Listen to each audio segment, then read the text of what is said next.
இடைப்பட்ட காலகட்டத்தில் 1919-1939 இந்தியாவில் நிலைநாட்டப்பட்ட அகால நீகமயமாக்கல் செயல்முறை குறித்த விளக்கக்கதை. 1959-1959 காலகட்டம் இந்தியாவின் விடுதலை போராட்ட வரலாற்றில் மிக முக்கியமானது. இந்த பகுதியில் அகால நீகமயமாக்கல், gradual decentralisation, devolution of power எனும் ஒரு முக்கிய அரசியல் செயல்முறை தொடங்கப்பட்டது.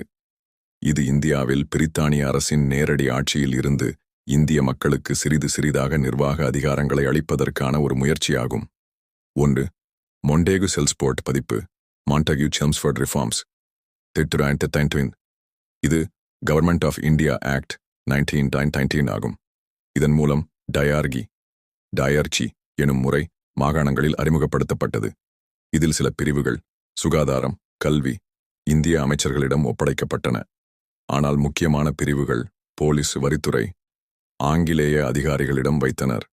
இது ஒரு பகுதி அகால நீகமயமாக்கலாக கருதப்பட்டது, ஏனெனில் சிறிது அதிகாரமே இந்தியர்களுக்கு கொடுக்கப்பட்டது. 2. Simon commission 1927. இந்தியர்களின் பங்கேற்பில்லாமல் அமைக்கப்பட்ட இந்த கமிஷன் இந்திய அரசமைப்பை மதிப்பீடு செய்ய வந்தது.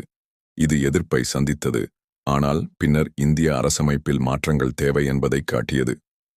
3. வட்டமன்ற கூட்டங்கள், ரவுண்ட் டேபிள் கான்ஃபரன்சஸ். 1932 லண்டனில் 3 சுற்றுச் சமையல்கள் நடைபெற்றன.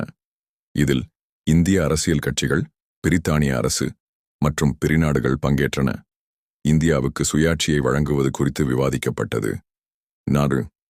இந்திய அரசு சட்டம் 1935, கவர்மெண்ட் ஆஃப் இந்தியா ஆக்ட் 1935. இது அகால நீகமயமாக்கலின் முக்கிய கட்டமாக இருந்தது. இதன் மூலம் மாகாணங்களுக்கு முழுமையான தன்னாட்சி வழங்கப்பட்டது.